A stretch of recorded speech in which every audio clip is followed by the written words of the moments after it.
Cada entrevista, cada noticia, cada pregunta. Eso es lo que cuenta. Lo que cuenta. En solo una hora, Damaris Suárez te trae lo más relevante de la semana. Esto es Lo que cuenta. Bienvenidos a esta próxima hora en la que traemos lo más importante, las noticias que marcaron la semana, análisis y entrevistas que no puedes perderte. Prepárate para estar informado, actualizado y listo para lo que viene. Comenzamos. Esto es Lo que cuenta.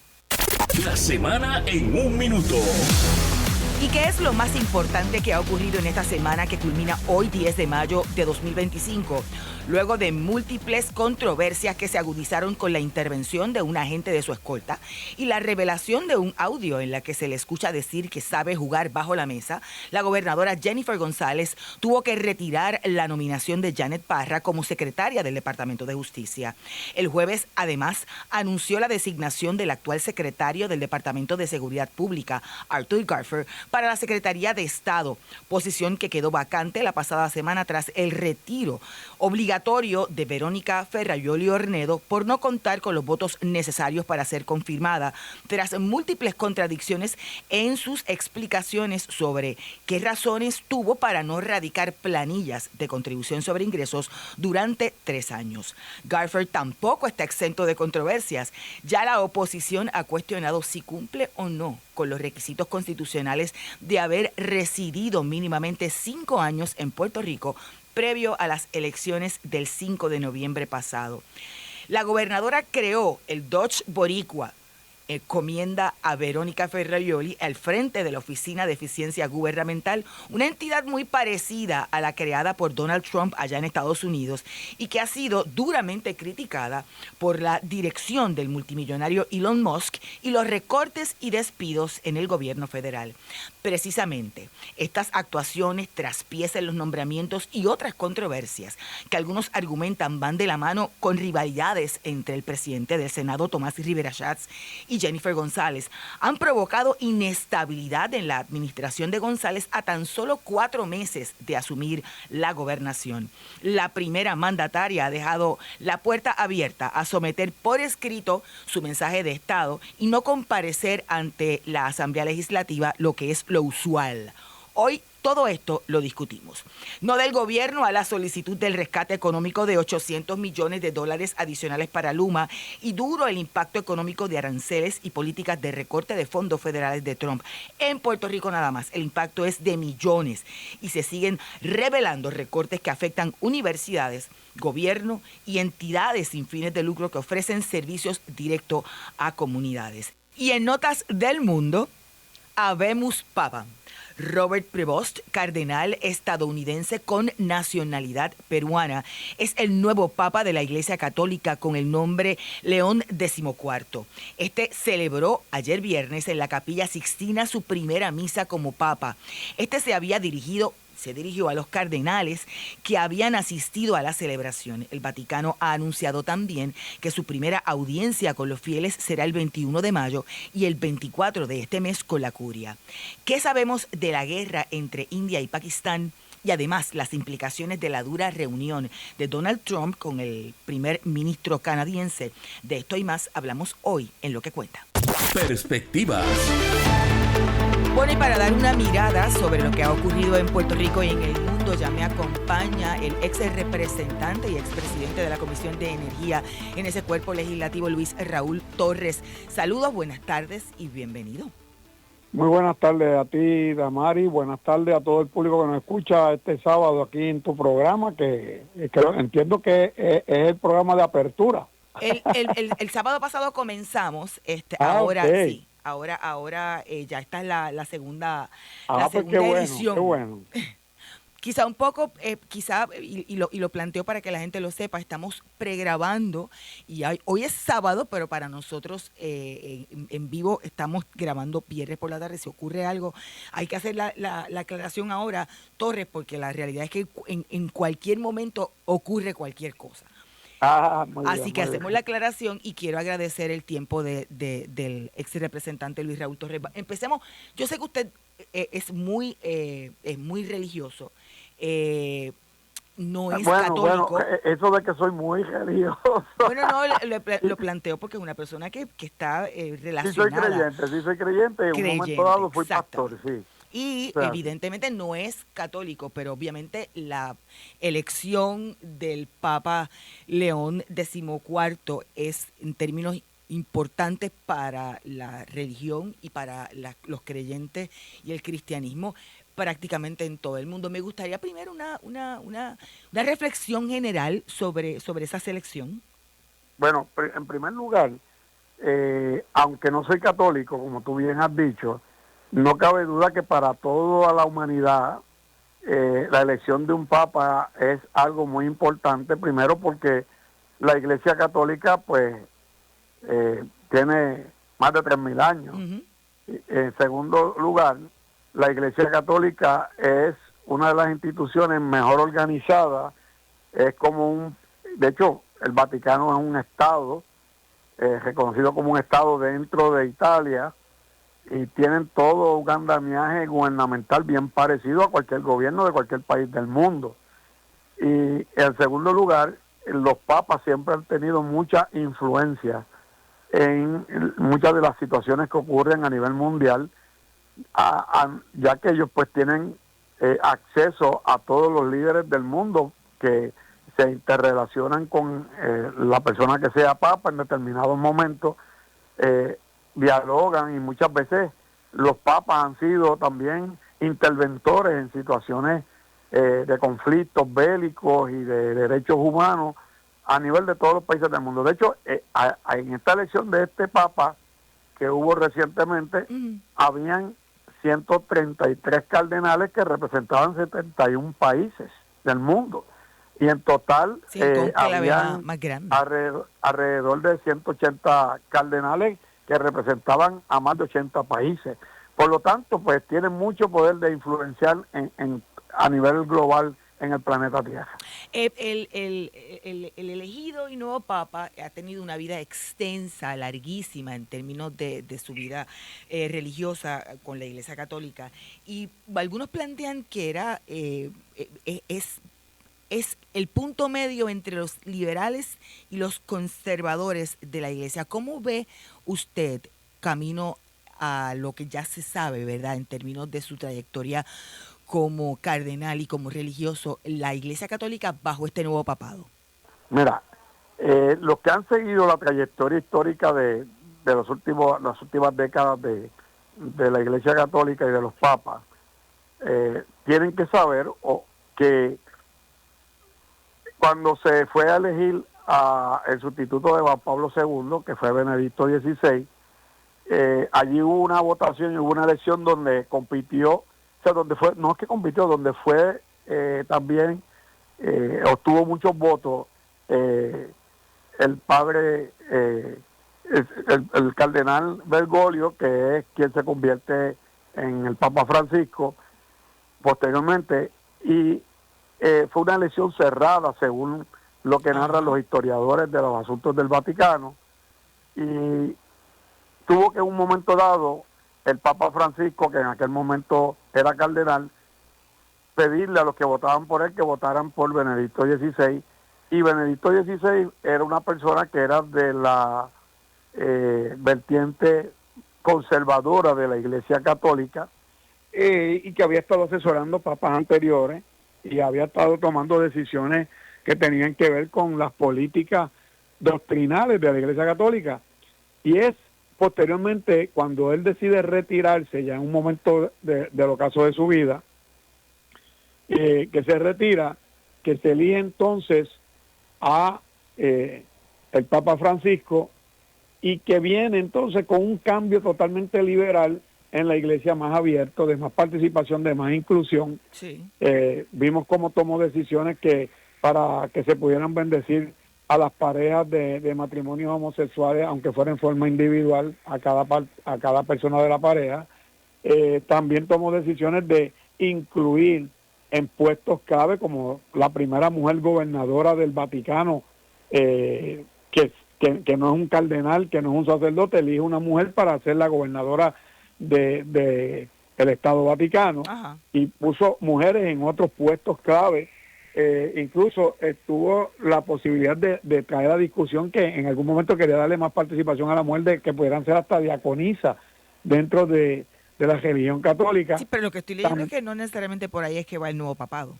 Bueno, tampoco con la vamos a comunidad ver, del porque el LGBT. problema es que eso es, aunque el Papa Francisco empujó todas estas decisiones, incluyendo el darle a los matrimonios divorciados la posibilidad de poder comulgar dentro de la iglesia, porque antes Sí. los divorciados no podían comulgar, y otros cambios que fue haciendo, no cabe duda que el Papa Francisco también se encargó de ir afianzando esas políticas de traer mayor inclusión y mayor apertura y mayor globalización. Permitió que fueran creciendo la iglesia en África, en Asia, en otros lugares del mundo. Él afianzó eso nombrando un gran número de cardenales nuevos, que fue sustituyendo a los que estaban porque se retiraban, porque cumplían la edad, por lo que fuera. Y de estos 133 cardenales, 80 de esos cardenales estaban nombrados por el Papa Francisco. Por lo tanto, yo estoy seguro que la mayoría de ellos, por no decir todos, estaban mayormente identificados con la corriente y la vertiente más liberal que representaba el Papa Francisco. Dicen que este nuevo Papa era asesor de Francisco y era el que lo auxiliaba, lo aconsejaba y lo asesoraba sobre los nombramientos de obispos en todos los países del mundo. Y obviamente los obispos son los que dirigen la iglesia en todas las partes de donde está la iglesia católica. Por lo tanto, este es un papa que viene de la vertiente de Francisco, y para hacer empatía con eso, escogió un nombre bien interesante que es León XIV, y hoy yo escuchaba al sacerdote Carlos Pérez explicar en varios lugares que el León, quien era León cuando existía Francisco de Asís, sí. León era un asesor directo de San Francisco de Asís, y que influenciaba en San Francisco de Asís, que seguía la trayectoria teológica, filosófica, religiosa de San Francisco de Asís, y que era un allegado, bien allegado a San Francisco de Asís. Entonces él escoge el nombre de León XIII, porque ya había, León XIV, porque ya había habido un León XIII, pero eso lo ubica como dando a entender que él también estaba cercano a las políticas que estaba siguiendo el Papa Francisco, y sobre todo de que la iglesia fuera más inclusiva y de que la iglesia fuera más accesible a la gente pobre. Por lo tanto, hay que ver cuál va a ser el desarrollo que él pueda traer, y obviamente tiene que bregar con las vertientes que hay dentro de la iglesia, tratando de llevarlo a un centro en un país que está en un mundo que está convulsionado, con tantos conflictos, con tantas guerras. Es muy interesante lo que va a suceder. Hay que prestar mucha atención a este nuevo papado. Hay que ver cómo se va desarrollando. Todavía estamos en lo que se conoce como la luna de miel. Vamos a ver qué sucede desde aquí a 2 o 3 años. Torres, vamos a temas locales. La gobernadora retiró esta pasada semana el nombramiento de Janet Parra para el Departamento de Justicia. Había habido múltiples controversias, sin embargo, había habido múltiples controversias, sin embargo, evidentemente los acontecimientos más recientes dentro del departamento, la intervención de la gente, el audio de la entonces designada, tuvo mucho que ver con la decisión de que no tuviera los votos. Dice Parra que nunca tuvo oportunidad con Rivera Schatz. Rivera Schatz dice que son los nominados los que han sido injustos con la gobernadora. ¿Cómo usted lo ve? Bueno, yo te voy a decir lo siguiente, más allá de que si hubo unos conflictos y demás, yo lo que entiendo que tanto Ferraioli, que era la nominada secretaria de Estado, como ahora Janet Parra, han sido víctimas de el control del poder. Y me explico. ¿Cómo que el control del poder? Bueno, pues sencillo. La secretaria de Estado o el secretario de Estado es la primera figura en la línea de sucesión de la gobernadora. En el caso que la gobernadora salga de viaje, como ya ha sucedido muchas veces, porque esta es una gobernadora viajera, pues cada vez que sale, la secretaria o el secretario de Estado que esté confirmado ahí es el que se queda de gobernador interino. Y si sucediera algo, que Dios le dé muchos años de vida a Jennifer González y de salud, pero si le sucediera algo o renunciara o lo que aconteciera, la persona que está encargada de sustituirla. Esa figura de la línea de sucesión es la que se queda como gobernadora constitucional permanentemente, como pasó con Wanda, primero con Pedro Pierluisi, que lo intentó como secretario de Estado, y después terminó en Wanda Vázquez, que era la segunda en la línea de sucesión como secretaria de Justicia. Por eso es que vemos, te traigo lo del poder, porque también Janet Parra, en caso de que no esté la gobernadora, que falle el segundo, el primero en la sucesión, que es el secretario de Estado, estaría Janet Parra, si fuera confirmada secretaria de Justicia, en la línea de sucesión para convertirse en gobernadora. Y no podemos perder de perspectiva que aquí, desde el principio, Tomás Rivera Chatz ha marcado el territorio, porque es la tercera vez que es presidente del Senado, donde él le está dejando saber a Jennifer González que ellos son del Partido Nuevo Progresista y que tienen un gobierno que tiene que compartir el liderato con el Poder Legislativo, en este caso con él principalmente, porque él es el que manda el Poder Legislativo, porque Johnny Méndez es una figura subordinada a las decisiones de la gobernadora y es una figura de menos poder y de menos importancia en el Poder Legislativo. Pero la realidad es que, por ejemplo, Ferrajoli no radicó planilla durante 3 años. Parra tenía aparentemente un problema de alegado conflicto de interés que la sacaron de una... ¿Tú recuerdas el nombramiento del secretario de Recursos Naturales? Torres, de un caso... ¿Verdad que fue un caso feo ese de que llegó y quería mapuchar los casos allá y se formó un revolú, y él mismo dijo en la vista pública que él no tenía conocimiento de lo que eran los recursos naturales? Todo eso está ahí. Eso, está hablando del secretario del Departamento de Recursos Naturales y Ambientales. Y lo confirmaron, ¿verdad? Sí. Y entonces después vino el secretario de Salud, que tenía un revolú con el mal manejo que hizo de los fondos del Colegio de Médicos Cirujanos, y de que allí hizo un préstamo a un usurero. Ajá. Y un montón de cosas y demás, que todo el mundo creía que lo iban a colgar. ¿Y qué pasó? Lo defendieron. Lo que y lo está diciendo usted es que no es para unos sí y para otros no. En la línea de sucesión. Por eso es que yo te digo que aquí, más que los posibles... Mira, si no hubiese habido problemas por el poder, porque el matrimonio Domenech Ferroviari tiene problemas con muchos legisladores y principalmente con Tomás Rivera Chatz. Si no hubiese habido esos problemas, con todos los problemas de la planilla lo hubiesen confirmado. Porque lo que usted me está diciendo, Torres, es que para unos sí y para otros no. Eso es así. ¿Pero por qué? No es porque para unos sí y para otros no. Yo te estoy diciendo que la razón es porque hay una guerra de distribución de poder. ¿Y qué hizo la gobernadora cuando no le confirmaron a Ferroviari? Cogió un grupo de gente que venían del gobierno de Pedro Pierluisi, que ya había dejado a petición e insistencia de los legisladores, principalmente el presidente del Senado, y hizo una purga, sacó como 5 o 6 personas de los puestos que estaban, incluyendo al subsecretario de Estado. Voy por ahí porque lo que me está diciendo es, una cosa es confirmar al secretario del Departamento de los Archivos Olvidados y otra cosa es confirmar al secretario de Estado o secretario de Justicia. Exacto, bien distinto, porque estamos hablando que esas dos figuras son las que están primeros en las líneas de sucesión. Hay otros secretarios más, pero para llegar a los otros secretarios tendrían que faltar esos dos. Entonces, ya vivimos una experiencia de lo que pasa cuando un gobernador se tiene que ir, se puede morir o pasa cualquier cosa, donde ustedes saben que Pierluisi se quería diligenciar la Secretaría de Estado para que lo confirmaran gobernador, incluso fue y juramentó por su cuenta sin ser confirmado como secretario de Estado, que lo llevó Rivera Chatz, dijo un montón de barbaridades y lo llevó al tribunal y lo invalidaron. El Tribunal Supremo invalidó esa juramentación. ¿Qué le parece, por ejemplo, que ya a pocas horas, a pocos días de haberse dado a conocer la nominación del secretario de Estado, actual secretario del Departamento de Seguridad Pública, ¿cómo es el nombre? Arthur Garfer, que estén cuestionando si cumple con los requisitos constitucionales? Dicen que no tiene los 5 años de residencia.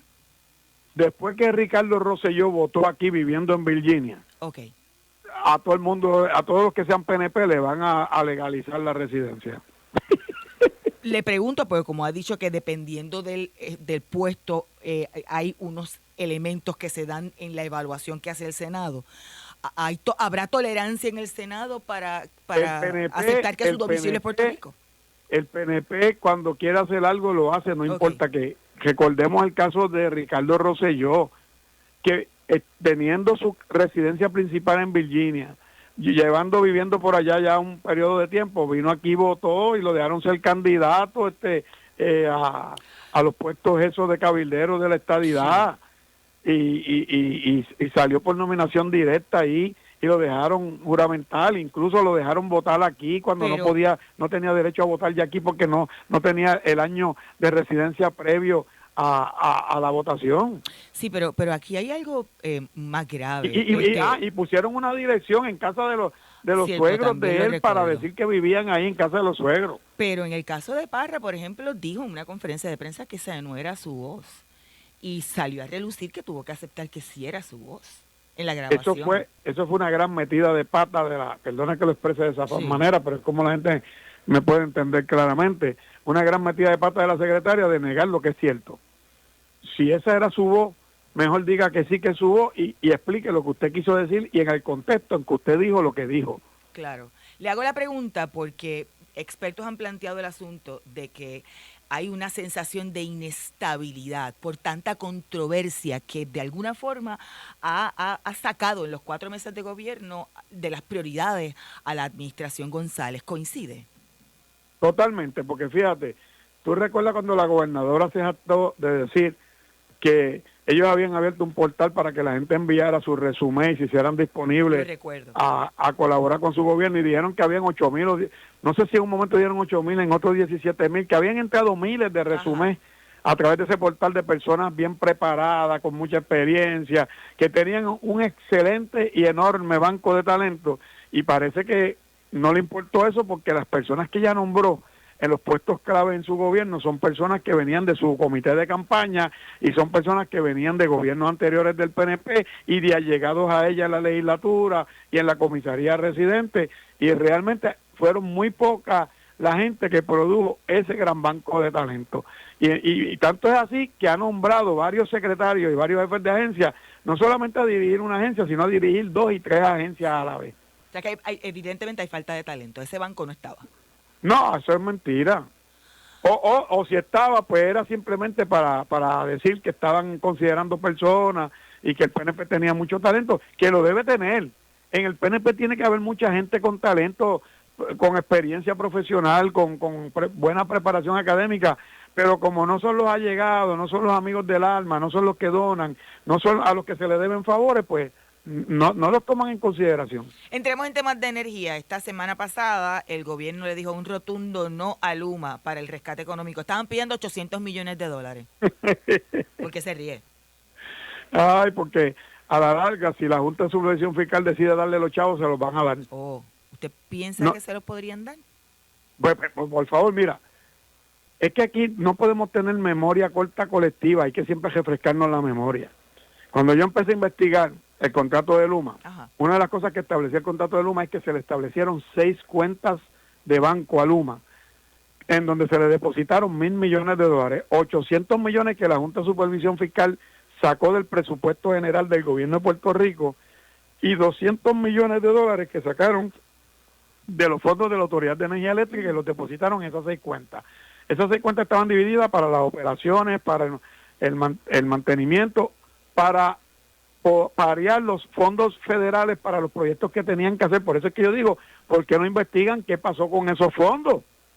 Porque ahí se supone que en esa cuenta hubieran $1,000 millones y cada vez, el contrato establecía que cada vez que esos fondos bajaran, la Autoridad de Energía Eléctrica y el gobierno de Puerto Rico tenían que volver a fondear esas cuentas, ¿verdad? No sé si la palabra que uso está correcta, a poner dinero en esas cuentas de nuevo.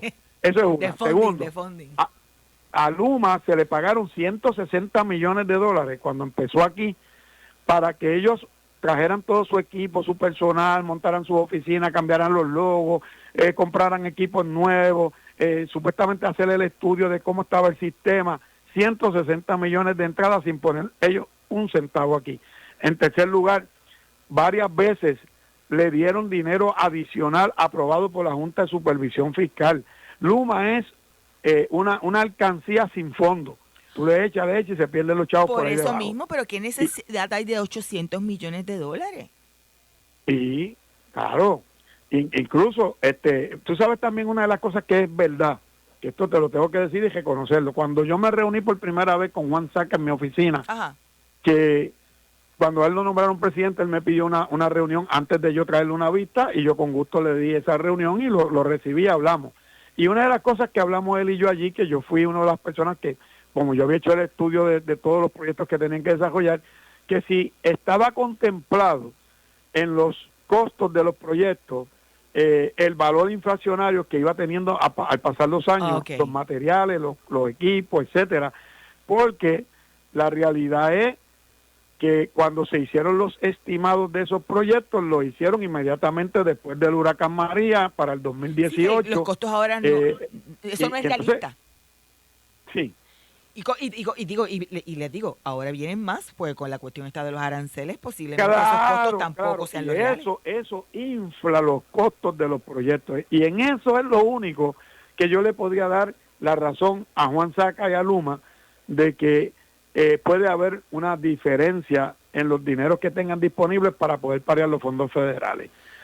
Ahora, sí también hay que reconocer que Luma ha botado mucho dinero porque se pasa trayendo empleados de Estados Unidos y de Canadá a Puerto Rico a los que le pagan 4 veces lo que le pagarían a un trabajador local. Lo que me molesta es que hay una oposición de la Junta de Control Fiscal a emplear más personas o que se hagan trabajos en los municipios de la Universidad de Puerto Rico, pero no objeta eso.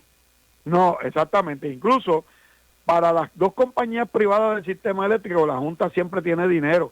Es más, la gobernadora Jennifer González le acaba de pagar a Genera PR $110 millones adelantados por unas métricas que no han cumplido, alegando que por eso iba a buscar 800 millones a futuro, sin saber si cumplían o no iban a cumplir con las métricas para poder cobrar. Digo, y la Junta le dieron fiscal, 110 millones. Y entonces 311, Luma le han dado muchas veces, nos han aumentado la tarifa, y ahora dicen que no hay dinero para la Junta los fiscal le ha aprobado a Genera PR para la compra de las 6 unidades de emergencia 311 adicionales. Imagínate. Entonces, miren los presupuestos que ellos tienen. Luma tiene para este año aprobado $692 millones para su presupuesto operacional para todo. Genera tiene $300 millones en su presupuesto de este año. Y tú me acabas de decir que le acaban de dar 311 adicionales para comprar los generadores de emergencia y para poner la barcaza esa de gas, que a la larga salen beneficiados porque después el gas para todos esos generadores de emergencia y para esas barcazas se le compra a New Fortress, que es la dueña de Genera. Sí, que va para un lado y para el otro.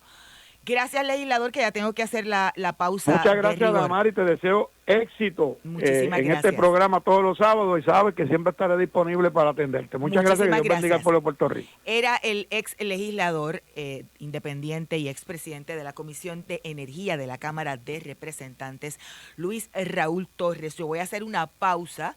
Cuando regrese de la pausa, voy a conversar, regreso a temas internacionales. Cambié el primer segmento, la tónica de tener el mundo en síntesis. Voy con el sociólogo e investigador Emilio Pantojas para hablar un poco.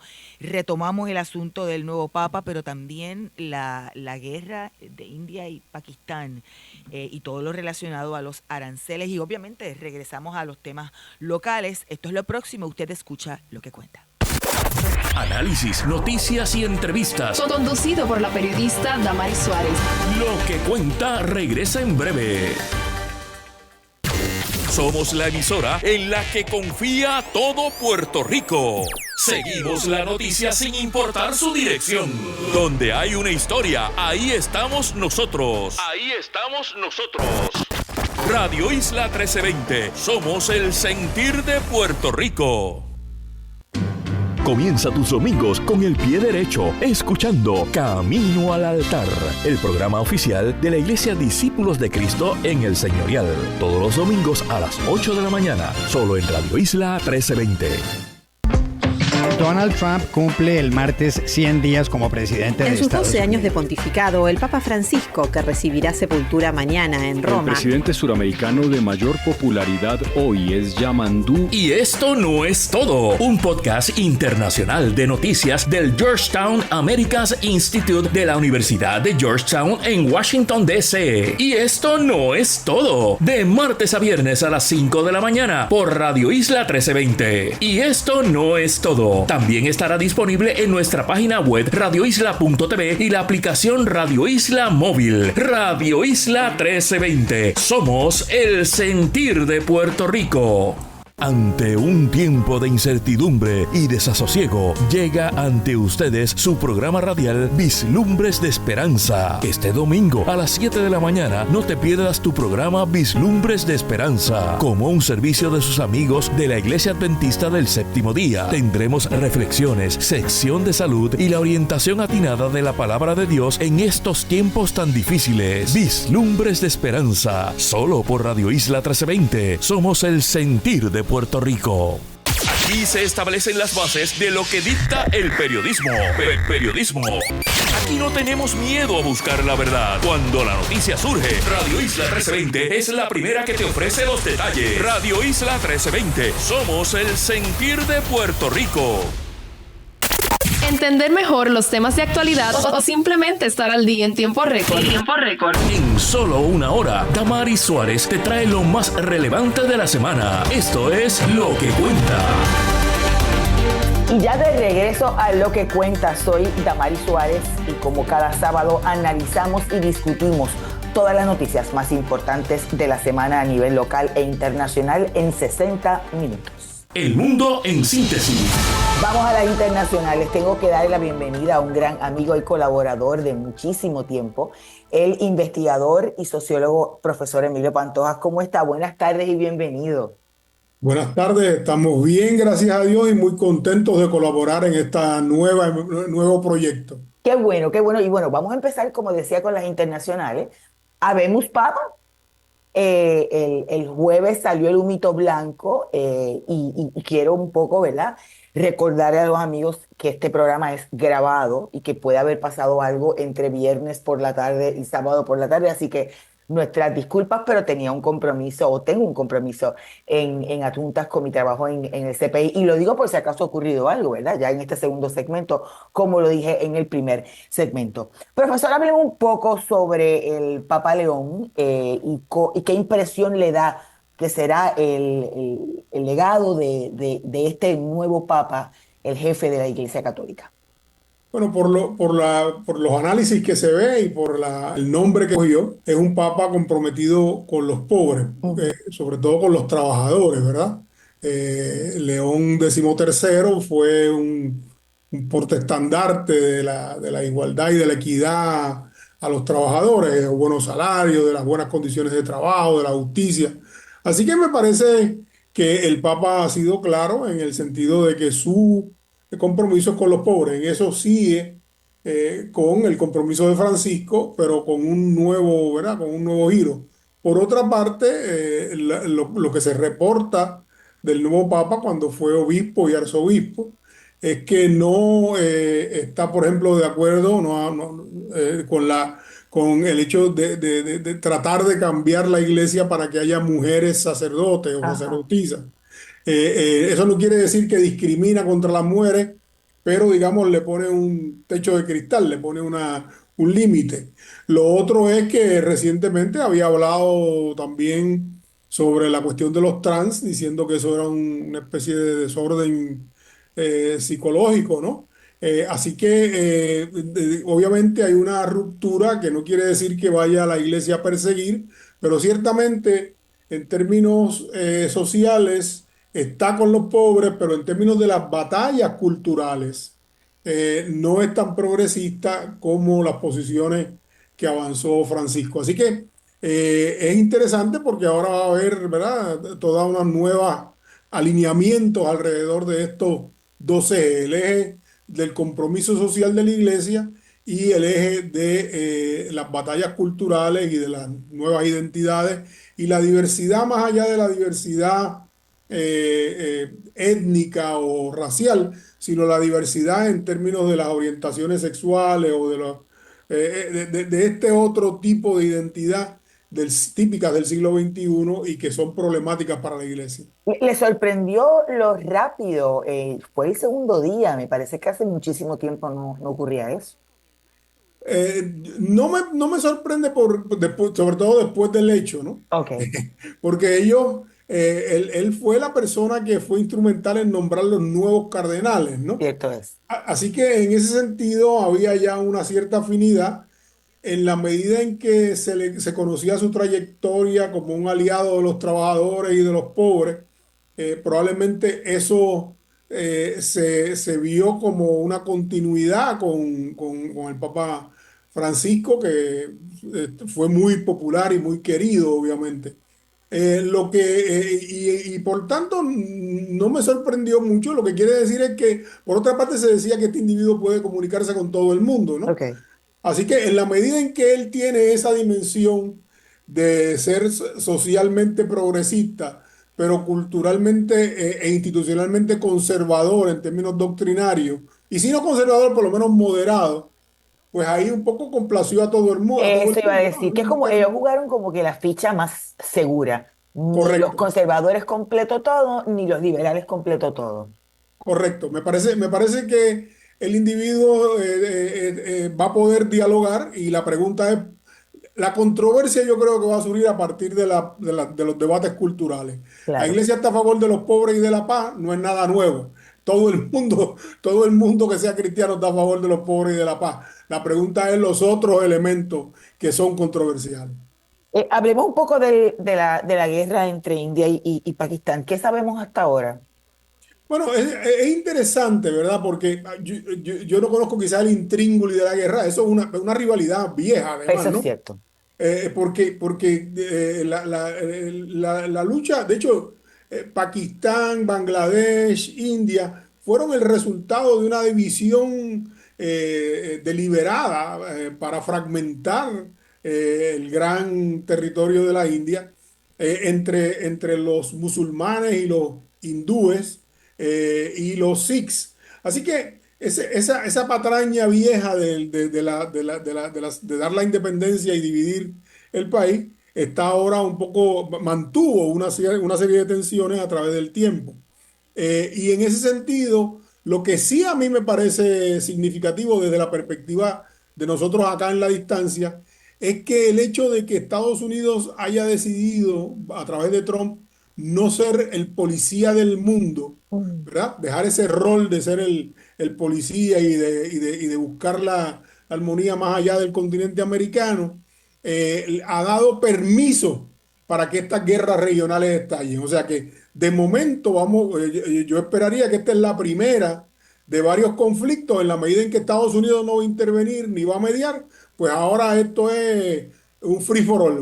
Pero ¿eso es bueno o es malo? Porque había mucha crítica de que Estados Unidos se creía precisamente el policía del mundo, interviniendo, ¿verdad? No necesariamente algunas veces en el mejor lado de la moneda, en los conflictos bélicos de los países. ¿Es bueno o es malo? No sería necesariamente malo si hubiese un mecanismo efectivo como la ONU, que era lo Ok. que se supone que fuera, de resolución de conflictos.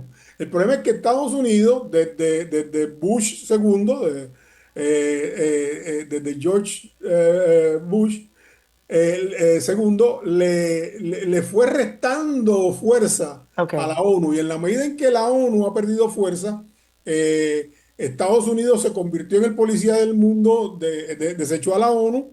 Y ahora, cuando Estados Unidos deja de ser el policía, hay un vacío. Está dejando un vacío que la ONU no lo puede llenar porque fue socavada. Y por lo tanto, no tenemos un mecanismo de resolución de conflictos y lo que tenemos ahora es la amenaza, si no de una guerra mundial global, por lo menos de muchas guerras regionales que podrían entonces, porque en el caso de Pakistán y la India, ambos tienen por lo menos capacidad nuclear. Si Ajá. tienen bombas nucleares y son capaces de tirárselas, no lo sabemos todavía. Y yo espero que no tengamos que saberlo. Era como que el prefijo de eso, la guerra de Ucrania y Rusia, que está vivita desde el 2022 y estamos ya en 2025. Correcto. O sea, estamos, de momento ha pasado que hay una serie de guerras regionales que en realidad ponen en riesgo o que tienen la posibilidad de convertirse en conflagraciones grandes, ¿no? O sea, la guerra Rusia-Ucraniana podría convertirse en una guerra europea. La guerra indo-paquistana podría convertirse en una guerra más grande. O sea, ahí es que está la cosa. Tenemos un mundo en guerra, hay regiones devastadas como, miren lo que pasó lo que ha pasado en el Medio Oriente, Ujú. Siria, Irak, eso está devastado. O sea, el Líbano, lo que está pasando en Gaza. Así que la cosa está bien volátil, es la palabra. Hablemos de guerras, pero de guerras comerciales. Evidentemente, el asunto de la, la visión de Trump, de la imposición de aranceles de alguna forma hacer expresiones para buscar territorios adicionales que se unan a los Estados Unidos, como en el caso de Canadá, ha polarizado a muchos de los ciudadanos de esos países. El efecto de eso fue el resultado de las elecciones en Canadá. La reunión de Donald Trump esta semana con el primer ministro canadiense fue fuerte. En ese sentido, a mí me parece que es miope Donald Trump, porque yo entiendo, el mundo se había organizado en cadenas globales de Ajá. producción y de valor, y él decidió que él quiere que Estados Unidos sea la economía más fuerte y no estar a la merced, sobre todo de China, que venía dominando. Pero sus políticas, en mi opinión, son contraproducentes, porque si Trump, en vez de hacer lo que está haciendo, que es creando una economía nacional centrada en la producción dentro de los Estados Unidos, hubiese utilizado el Tratado de Libre Comercio más grande del mundo, que es el de México, Canadá y Estados Unidos, y consolida eso sin pretender que México y Estados Unidos se conviertan en Estado o en subordinados políticos. Su megalomanía está socavando su proyecto político, porque en realidad el complejo económico canadiense, mexicano, estadounidense es el complejo económico que puede dominar la industria automotriz, por ejemplo. Una cosa es ponerle aranceles a las piezas y a los autos europeos o de algunos o asiáticos, Ajá. y otra es hacerlo con México y Canadá, que son parte de un complejo perfectamente integrado. De hecho, hubo que frenarla porque los propios productores norteamericanos le dijeron, mira, no podemos hacer esto porque las piezas cruzan, Sí. los autos cruzan varias veces para ensamblar un auto, la misma pieza va a cruzar 3 o 4 veces la frontera. Así que francamente a mí me parece que Trump está, primero que nada, ofendiendo, porque ese es su estilo. El primer ministro de Canadá fue muy claro y le dijo, Canadá no está a la venta. Sí. Y por otra Hubo parte, demasiada tensión. claro, y por otra parte Demasiada incluso... tensión. Para hacer una reunión, la primera, para lograr acuerdos con las aranceles, yo no lo veo por ahí. No, eso fue un desastre, en el sentido de que no fue tan Sí. mala como la de Zelensky, pero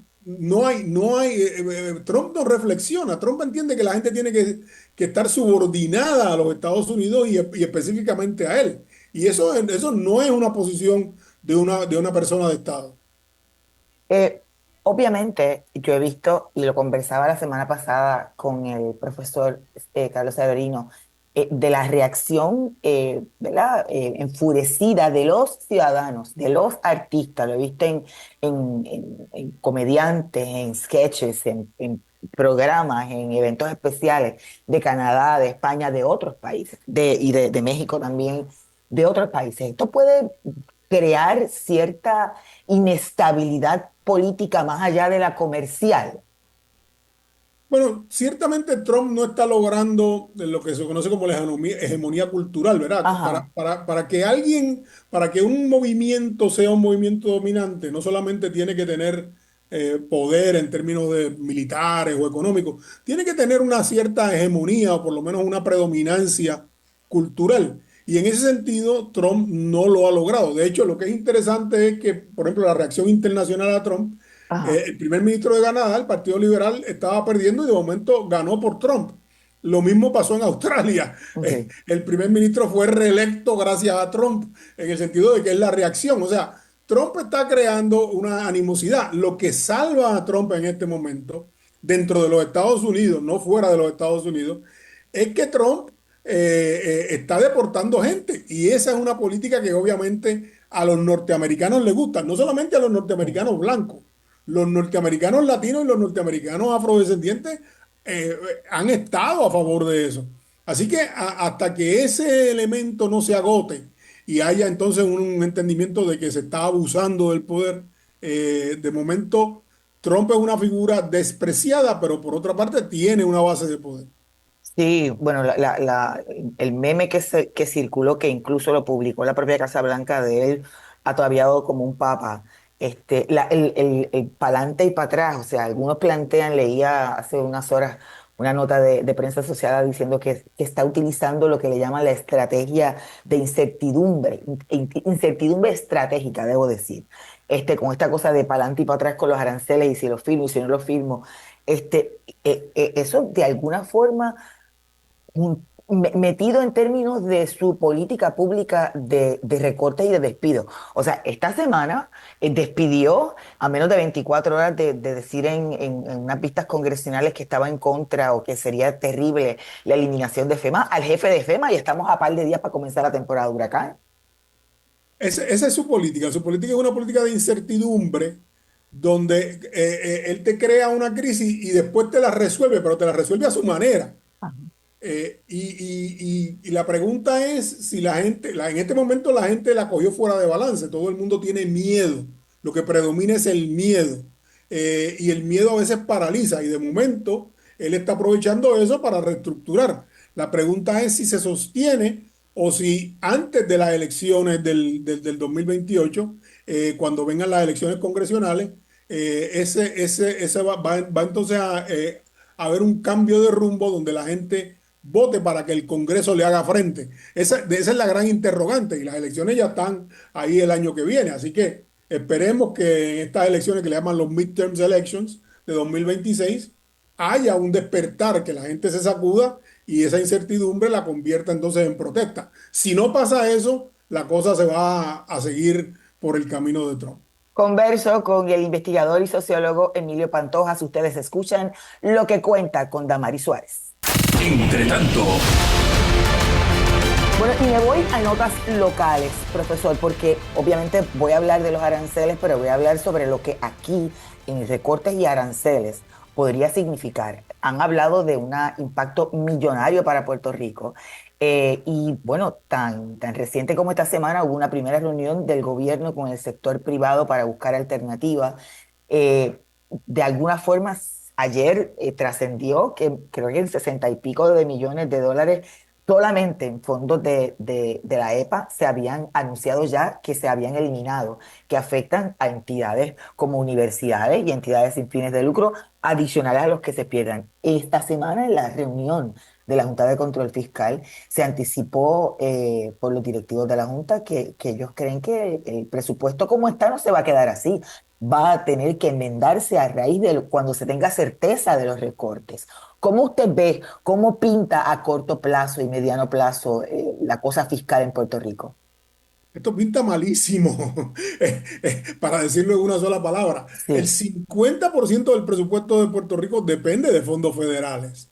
El presupuesto de este año entiendo que son unos 13 billones de dólares, 13.000 millones, y por lo tanto, todas esas proyecciones en este momento quedan en suspenso, y lo que va a sufrir, interesante, van a ser programas como educación, programas como salud, programas de la familia, y ese es el problema, porque hay un montón de gasto en Puerto Rico, que es la corrupción, que son los salarios altos, los empleados de confianza. Y la pregunta es si el gobierno, ahora que viene este golpe, va a recortar eso, o si entonces va a seguir dando malos servicios. Porque yo no veo ninguna reflexión en términos de, bueno, vamos a hacer ahorro, vamos a acabar con los empleados de confianza. La jauja sigue. Los empleados de confianza siguen, yo no veo ese movimiento, y la Junta de Control Fiscal que ha perdido totalmente el rumbo. Este señor, el nuevo director ejecutivo, yo lo veo como una figura débil y un individuo que está perdido, que lo único que hace es decir cosas sin tener entendimiento, ¿verdad? Dicen que no hay peor cuña que la del propio palo, y este señor es un puertorriqueño de Nueva York que obviamente no sabe lo que es Puerto Rico y no tiene las agallas, por lo menos, para ponerle un coto a la corrupción. O sea, usted quiere si hay que recortar, entonces vamos a recortar por la parte de la corrupción, del mal gasto de fondos, de los 90 empleados de confianza que hay en educación, de todas estas jaujas que tienen, incluyéndose la Junta que ha gastado 2.000 millones. Y lo que no ve es que haya prioridades para cortar donde hay grasa de verdad, que es donde hay dinero innecesario. Es que la Junta empezó en el 2016, si yo mal no recuerdo. Sí. Y estamos ya a 9 años de la Junta, más o menos. En el verano se cumplirán los 9 años. Y nunca se han definido los servicios esenciales, para darle un ejemplo. O sea, todavía no sabemos cuáles son los servicios esenciales. Ahora están hablando de cómo rescatar a los municipios. Yo no soy fanático de los municipios. Hay 37 municipios al borde de la quiebra, y esos municipios aprobaron pagar gastos para irse a cabildear a Washington. O sea, en realidad, aquí hablan de reformas contributivas. Aquí no ha habido nunca una reforma contributiva. Aquí hay una serie de parchos. Por ejemplo, ¿por qué no consideran, en vez del 4% para los ciudadanos de la ley 60, por qué no consideran aumentarle los impuestos a un 5 o un 6%, que sigue siendo poquísimo? A lo mejor ahí hay nuevos fondos, ¿no? Pero entonces siguen hablando de que el crimen, de las propiedades no inscritas. Están hablando de las propiedades no inscritas desde el 2015. Sí. Y todavía no han inscrito las propiedades que tenían que inscribir. Ahora mismo el alcalde de Trujillo Alto, donde yo vivo, está hablando de retrasar nuestras propiedades. Como si o sea, va a buscar nuevo dinero en el mismo bolsillo. Ese es el problema, que esta gente, lo de ellos es generar ingresos, no generar eficiencias. Ese es el problema de este gobierno. Y a mí me preocupa mucho, Pantoja, el asunto de que para Puerto Rico es mucho peor el impacto de los aranceles o lo que sea. Primero, porque pues, nos cuesta todo más por la importación, por el transporte, porque dependemos de combustible fósil. Para la energía, que está inestable, pero para la energía, para un montón de cosas, que eso incrementa los costos. Pero además de eso, porque dependemos de fondos federales y porque venimos de una quiebra y todavía estamos en una quiebra en el costo energético, en la Autoridad de Energía Eléctrica. O sea que por ahí podrían venir unos aumentos sustanciales que hagan casi imposible el vivir en Puerto Rico para la clase media trabajadora. Es interesante que el primer gran impacto, aparte de los fondos federales y de, ¿verdad?, los pobres, etcétera, ha sido sobre las ventas de autos. O sea, el potencial.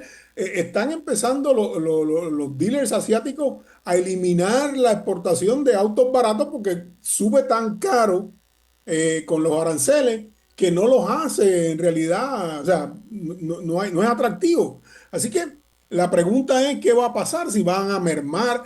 Por otra parte, nosotros dependemos de importaciones de comida. También. Y si yo entiendo bien, mucha de la alimentación de los productos comestibles que entran a Puerto Rico no entran en barcos americanos y vienen de otras partes del mundo, además de Estados Unidos. Así que vamos a esto, y lo interesante es que nadie sabe exactamente qué va a pasar, esa incertidumbre. Sí. Así que primero que nada hay un problema de la incertidumbre. Segundo, un problema del hecho que no hay manera de contener el golpe. Y tercero, de que esto va a ser un desbarajuste para la economía en medio de un gobierno que todavía no está ni completo. No hay, hoy me di cuenta yo leyendo algún periódico de que no ha habido un mensaje del estado de situación del país. Que no, a eso iba. A eso iba. Y quizá un poco porque quería hablar primero de esto que me parece lo más importante en términos locales, pero aquí la discusión se ha centrado en las controversias por los nominados y los esqueletos en el closet de los nominados y la oposición del Senado y aquel que pidió que se le quitara o que se le retirara el nombramiento y la gobernadora que dice que todo es un drama. Entonces, yo leía ayer, que realmente es hoy viernes cuando estamos grabando, una historia de Gloria Ruiz Cuila en el periódico El Nuevo Día con varios analistas y comentaristas, y me parece que recogía lo que yo conversaba con una compañera periodista, colega y compañera del CPI sobre lo que estamos viendo del gobierno. A mí me parece que las controversias, algunas que son innecesarias, remediables y hasta anticipables, ¿verdad? Evitables es la palabra correcta. se están comiendo las prioridades de la administración de Jennifer González a tan solo 4 meses de haber comenzado. Antes de entrar en el drama individual, coincide. Sí, ciertamente. O sea, de momento, el conflicto, obviamente, Jennifer González no tenía un proyecto de país. Ella quería ganar las elecciones y las ganó, pero no se ve. Ella dice, tengo 8.000, tenía 8.000 resúmenes de candidatos del mejor talento, y cada vez que le cuelgan uno, cambia de silla, ¿verdad? Es un juego de silla, un juego de silla, y esto es increíble, porque no hay un proyecto de país, no hay una visión de qué hacer. Nos hemos quedado en la pelea chiquita. Jennifer obviamente no tiene el apoyo unánime de su partido, y su partido ha decidido, cosa que para mí a mí no me extraña porque ese es el PNP, su partido ha decidido que como ellos han ganado las últimas 3 elecciones, no le importa, vamos a esperar y ganamos las próximas. Y ahora le hacemos la vida de cuadrito a Jennifer a expensas del pueblo puertorriqueño, porque el gobierno está en automático, funcionando mal como siempre funciona, y aquí no hay rumbo, estamos sin rumbo en este momento. Vamos con los casos específicos. ¿Le sorprendió el retiro de la segunda, ¿verdad? Secretaria que tiene que retirar? Primero la secretaria de Justicia, después la secretaria, la secretaria de Estado, y después la secretaria de Justicia, Janet Parra. Y ahí mismo cuando anuncia que retira el nombramiento, luego de las controversias, nombra a Garfer secretario de Estado, que ya he escuchado de controversias sobre si cumple o no con los requisitos constitucionales de los 5 años de residencia. Lo que pasa es que aquí hay una guerra formal, ¿verdad? Que es si la persona cumple, si cumple éticamente, si cumple profesionalmente. Y hay otra guerra que es la guerra chiquita de cómo yo te tumbo, ¿verdad? Entonces se convierte en una batalla de excusas. Y esta señora Janet Parra a mí no me sorprendió porque a mí lo que me sorprendió fue que en la conferencia de prensa ella respondió, los muchachos chiquitos cuando usted los acusa de algo, enseguida acusan a otro o dicen yo no fui y después se prueba que fueron. Ella dijo, esa no es mi voz. Cuando sacaron la grabación y la gobernadora dijo, y ahora con la inteligencia artificial, y al final tuvo que aceptar que sí era su voz. O sea, eso es una respuesta de muchachos chiquitos. Yo estoy completamente sorprendido de que ella no tuviera la capacidad de decir, mire, esa es mi voz, pero eso está fuera de contexto. O sea, su primera reacción fue mentir. Así que yo no sé quién es esta señora, pero si yo tenía alguna duda, yo creo que después de eso que yo vi, que no me lo contó nadie, yo entiendo que es una persona que miente. Yo sí escuché que hicieron unas pruebas de inteligencia artificial y que no pasaron. O sea, eso no, según la aplicación y la tecnología, eso no es creado por inteligencia artificial. No por eso, pero la primera reacción de ella fue, esa no es mi voz. Ya digo que. O sea, ella mintió en público, en una conferencia de prensa, y la gobernadora le hizo eco y le añadió toda esta vaina de la inteligencia artificial. O sea, esto es una cosa, eso es como el muchachito que le miente a la mamá y la mamá va donde la principal y le miente frente a la principal y la mamá después queda en vergüenza. Ahí quedó en vergüenza todo el mundo. Tengo que ir ya, pero quiero una reacción suya muy breve a la creación de la Oficina de Eficiencia Gubernamental, del sombrero que no se le dio de Secretaría de Estado, pues ahora pasa a esas funciones que la gobernadora dice como quiera estaban dentro de la orden ejecutiva como Secretaría de Estado. Eso es una burla y es el punto, la coronación de la mala gobernanza y de la irresponsabilidad ante el pueblo de Puerto Rico. O sea, yo francamente es lo único que puedo decir, es una burla. ¿Era necesario? A una gobernanza. ¿O es un nombramiento para justificar la cifra que va a deber? No, esta me va a ayudar, sea como sea. Yo le voy a pagar $200,000 a una persona que tiene un capital de 12 millones. Y la voy a nombrar a un puesto que lo único que va a hacer es asesorarme a mí, pero en realidad es una burla porque en este momento que el gobierno es el ente más ineficiente de este país y lo que necesita no lo va a lograr ni esa señora ni un ejército de gente que no sea gente pulcra y gente probada en la buena administración y en la buena gobernanza. Gracias, Pantoja. Gracias siempre por su tiempo y por su colaboración. Gracias. Emilio Pantojas, investigador de la Universidad de Puerto Rico y sociólogo. Yo tengo que hacer la pausa, pero en esta pausa me despido en lo que cuenta con Damaris Suárez, que regresamos el próximo sábado. Hasta entonces.